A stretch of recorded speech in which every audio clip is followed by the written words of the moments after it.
Tara guys, magluto tayo ng paksiw na dalagang bukid. Ayan na, may hiniwa akong ampalaya at saka talong. Pinaghalo ko siya. Nilagyan ko siya ng konti ng ginger at saka garlic. Tapos, ibabaw natin ang isda.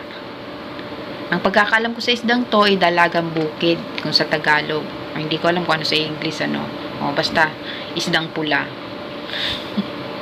Ayan na guys, dagdagan natin ng ginger and garlic. Ayan, arrange lang natin para maglasa yung paksiw natin. Tapos, lagyan natin ng ground pepper. At lagyan natin ng salt. And magic sarap. At brown sugar. Siyempre, para matamis-tamis ang ating paksiw. O, ayan guys. O, ayan ang salt. Konti lang.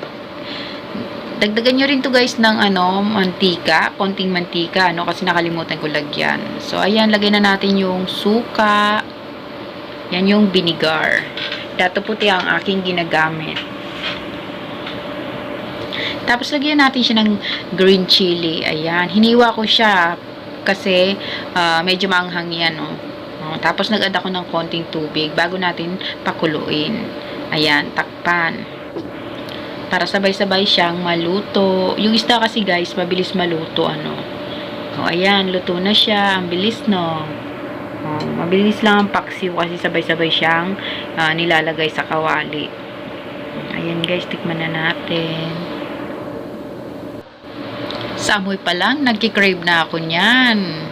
Napakasarap talaga guys. Ayan. Maraming salamat sa inyong panunood guys. Huwag niyo kalilimutan i-thumbs up ang aking video. See you next time.